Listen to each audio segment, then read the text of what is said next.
అందరికీ నమస్తే అండి.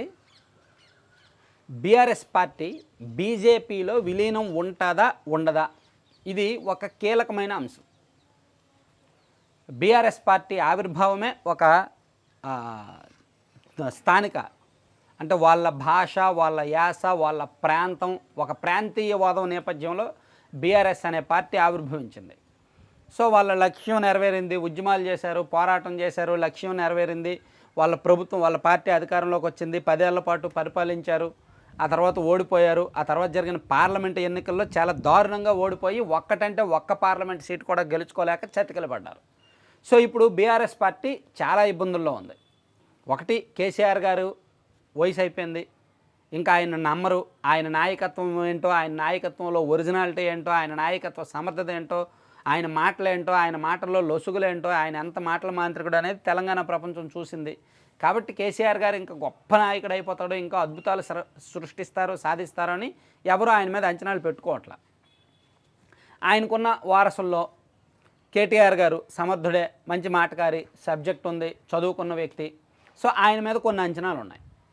కవిత ఆల్రెడీ లిక్కర్ కేసులో ఇరుక్కున్నారు, అరెస్ట్ అయ్యారు, బెయిల్ రావట్లేదు, చాలా ఇబ్బందులు పడుతున్నారు. సో ఆ కారణంగా, ఆ ఢిల్లీ లిక్కర్ కేసు కారణంగా బీఆర్ఎస్ పార్టీ పూర్తిగా తిరగబడిపోయిందనమాట, తిరోగమనంలోకి వెళ్ళిపోయింది. నాయకులు గెలిచిన 39 మంది ఎమ్మెల్యేల్లో సగం మంది కంటే ఎక్కువ మంది వెళ్ళిపోయారు. ఇంకా ఉన్న వాళ్ళలో ఎవరు ఉంటారో ఎవరు వెళ్ళిపోతారో తెలియదు. సో చాలామంది మీద ఈ కేసులు ఉన్నాయి. గతంలో 10 ఏళ్ళు అధికారంలో ఉన్నారు కాబట్టి, ఇష్టానుసారం వ్యవహరించారు కాబట్టి వాళ్ళకి సంబంధించి చాలా ఫైనాన్షియల్ ఇండిసిప్లిన్ కేసులు ఉన్నాయి. అవన్నీ కూడా బీజేపీనో, రాష్ట్రంలో అధికారంలో ఉన్న కాంగ్రెస్ పార్టీయో, కేంద్రంలో అధికారంలో ఉన్న బీజేపీయో సమయానుగుణంగా ఆ కేసులు బయటకు తీస్తే ఇప్పుడు బీఆర్ఎస్ పార్టీలో ఉన్న ఎమ్మెల్యేలు కూడా మిగిలే అవకాశం ఉండదు, కొంచెం ఇబ్బందే. సో మరోవైపు హరీష్ రావు గారికి, కేటీఆర్ గారికి ఎక్కడో దగ్గర చిన్నపాటి తేడా ఉంది. అది ఎప్పుడు బయటకు వస్తుందో తెలియదు. ఇప్పటికైతే అంతా బాగానే ఉంది, కానీ ఫ్యూచర్లో ఎప్పుడైనా బయటకు రావచ్చు అంటున్నారు. సో ఇట్లా అనేక ఇబ్బందులు ఉన్నాయి బీఆర్ఎస్ పార్టీకి. అన్నిటికీ మించి తన కుమార్తెను కాపాడుకోవడం కేసీఆర్ గారికి ఇంపార్టెంట్. తన కుమార్తె మీద కేసు విషయంలో ఈడీ అండ్ సిబిఐ పట్టు బిగించాయి కాబట్టి, బెయిల్ రావట్లేదు కాబట్టి ఖచ్చితంగా ఎక్కడో దగ్గర తలొగ్గి కాపాడుకోవాలి, పార్టీని కాపాడుకోవాలి. ఇది కేసీఆర్ గారి లక్ష్యం. బీజేపీకేమో తెలంగాణలో బలపడాలి. తెలంగాణలో బలపడాలంటే ఇప్పుడు ఉన్న బలం కంటే ఇంకా పెద్ద ఎత్తున బలం వచ్చేస్తుంది బీజేపీకి అనుకోవడం అసంభవం. వాళ్ళేమి మొదటి నుంచి బీజేపీ తెలంగాణలో ఏమీ బలంగా లేరు. నెమ్మదిగా ఓటింగ్ పెంచుకుంటున్నారు. సో నెక్స్ట్ ఎన్నికల్లో కూడా బీజేపీ ఉన్నపలంగా అధికారంలోకి వచ్చేస్తుంది అనుకుంటే కల్లే, అది జరిగేది కాదు. అక్కడ ఎప్పుడైనా సరే కాంగ్రెస్ వర్సెస్ బీఆర్ఎస్ ఇలాగే ఉంటుంది. సో అందుకని ఒకవేళ బీఆర్ఎస్ని తమలో విలీనం చేసేసుకుంటే అప్పుడు కాంగ్రెస్ వర్సెస్ బీజేపీ అనేటట్టు ఫైట్ ఉంటుంది అనేది బీజేపీ వాళ్ళ వాదన. అంటే బీజేపీ బలం తెలంగాణలో ఇప్పుడు ఏదైతే ఉందో అదే మ్యాక్సిమం, అంతకన్నా వాళ్ళు మ్యాక్సిమంకి వెళ్ళలేరు. మ్యాక్సిమం ఒక 10 ఎమ్మెల్యేలు గెలవగలరు, ఓ 4-5 ఎంపీలు గెలవగలరు, అంతకన్నా ఎక్కువ ఉండవు. మహా అయితే ఒక 10 ఎంపీలు గెలుస్తారేమో. ఎంపీలు వచ్చేసరికి గెలుస్తారు, ఎందుకంటే కేంద్రంలో నరేంద్ర మోదీ గారు, ఆయన ఆలోచన ఉంటుంది. కానీ ఎమ్మెల్యేలు వచ్చేసరికి మాత్రం బీజేపీ వాళ్ళు ఒక 10-12 కంటే ఎక్కువ గెలిచే పరిస్థితి ఎప్పుడూ కనిపించట్లేదు. అంటే ఇప్పుడున్న బలం కంటే ఇంకా మ్యాక్సిమం బలానికి బీజేపీ వెళ్ళలేదు అనేది వాళ్ళకి స్పష్టంగా అర్థమైంది. సో అందుకు బీజేపీ తెలంగాణలో అధికారంలోకి రావాలి అంటే బీఆర్ఎస్ని కలుపుకోవడం ఒక్కటే మార్గం. కాంగ్రెస్తో ఎలాగ కలవలేరు. సో వాళ్ళు కలుపుకోవాల్సింది బీఆర్ఎస్నే అనేది ఒక్కటే మార్గం. అంటే ఇక్కడ బీజేపీ అవసరం ఏంటి? ఈ రాష్ట్రంలో అధికారంలోకి రావాలి, ఈ రాష్ట్రంలో తమ పార్టీ పాగా వేయాలి. అది బీజేపీ ఏకైక లక్ష్యం, అతిపెద్ద లక్ష్యం. బీఆర్ఎస్ పార్టీ లక్ష్యం ఏంటి? తన కుమార్తెను కాపాడుకోవాలి, తన కుటుంబం కాపాడుకోవాలి, తన క్యాడర్ ఇబ్బంది పడకూడదు. సో ఇద్దరికీ ఉన్న అవసరాల మేరకు విలీన ప్రతిపాదన తీసుకురావడం.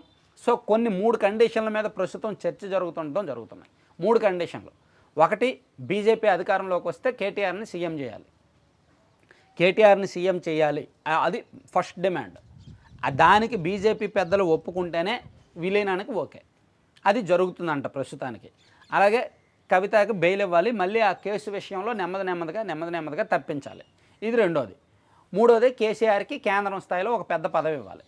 మేబీ గవర్నర్ కావచ్చు, ఆయన అడిగిన రాష్ట్రంలో గవర్నర్ పాత్ర కావచ్చు, లేదా ఇంకేమైనా కేంద్ర మంత్రి, అదేమన్నా కేసీఆర్ గారు ఏ పదవి అడిగితే ఆ పదవి. ఈ 3 కండిషన్లు. ఒకటి, తెలంగాణలో బీజేపీ అధికారంలోకి వస్తే కేటీఆర్నే సీఎంగా చేయాలి, ఇంకెవరిని చేయడానికి వీల్లేదు, అది ఫస్ట్ డిమాండు. అది ప్రస్తుతానికి చర్చలు జరుగుతున్నాయి. 2, కవిత గారికి ఏమో కేసుల నుంచి రక్షణ. 3, కేసీఆర్ గారికి కేంద్రం స్థాయిలో ఒక పెద్ద పదవి, అది గవర్నరా లేదంటే ఇంకేమిస్తారనేది చూడాలి. సో ఈ 3 అతిపెద్ద కండిషన్లను బీఆర్ఎస్ పార్టీ వాళ్ళు బీజేపీ పెద్దల దగ్గర పెట్టారంట. సో దాని మీద బీజేపీ వాళ్ళు ఆలోచిస్తున్నారు. ఇక్కడ నేను మొన్న కూడా ఒక వీడియోలో చెప్పాను, ఇప్పుడు కూడా చెప్తున్నాను, ఈ 2 పార్టీలకు మధ్య కేవలం బేరాలు జరుగుతున్నాయి, చర్చలు జరుగుతున్నాయి, నీకేంటి నాకేంటి. సో ఇక్కడ ఎవరి అవసరం వాళ్ళు చూసుకుంటున్నారు, ఎవరి అవకాశం వాళ్ళు చూసుకుంటున్నారు.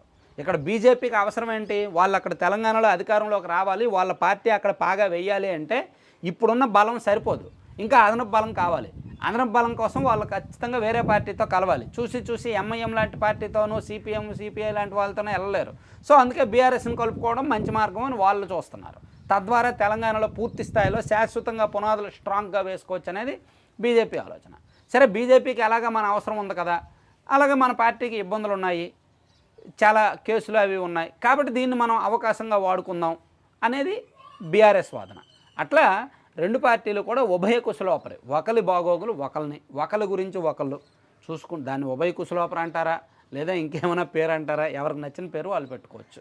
ప్యూర్లీ పచ్చిగా చెప్పుకోవాలంటే పొలిటికల్ రాజకీయపరమైన బేరసారాలు జరుగుతున్నాయి, డీలింగ్స్ జరుగుతున్నాయి, చర్చలు జరుగుతున్నాయి. ఢిల్లీ ఎన్నికల తరువాత అంటే మహారాష్ట్ర ఎన్నికలు ఉన్నాయి ఈ నెలలో, నవంబర్లోనో డిసెంబర్లోనో మహారాష్ట్ర ఎన్నికలు ఉన్నాయి. ఆ తర్వాత నెక్స్ట్ ఇయర్ ఢిల్లీ ఎన్నికలు ఉన్నాయి. సో ఆ తర్వాత బీజేపీకి ఒక క్లారిటీ వస్తుంది, వాళ్ళ బలం నార్త్లో ఎంత మేరకు పడింది, ఎలా ఉంది అనేది, సౌత్లో అవసరం ఏంటి అనేది వాళ్ళకి తెలుస్తుంది. సో అప్పుడు బీజేపీ పెద్దలు ఈ విషయంలో ఒక ఫైనల్ నిర్ణయం తీసుకునే అవకాశం ఉంది. అప్పుడు వరకు కూడా బీజేపీ బీఆర్ఎస్ విలీనం అనేది ఒక పుకారు మాత్రమే. చర్చలు జరుగుతున్నాయి, చర్చల్లో రకరకాల అంశాలు చర్చకు వస్తున్నాయి, ప్రధాన కండిషన్ల మీద పదే చర్చలు జరుగుతున్నాయి. సో అనూహ్యంగా అంతా ఓకే అనుకుంటే కలిసిపోతారు, చేస్తారు, లేకపోతే విడిపోతారు. మేమేమి చర్చలు జరపలేదు, వాళ్ళందరూ కూడా అబద్ధం చెప్పారని సింపుల్గా అన్ని చెప్పిన అందరి మీద కూడా ఖండనలు ఇచ్చేస్తారు. రాజకీయాల్లో ఏదైనా జరగవచ్చు కదా. Thank you.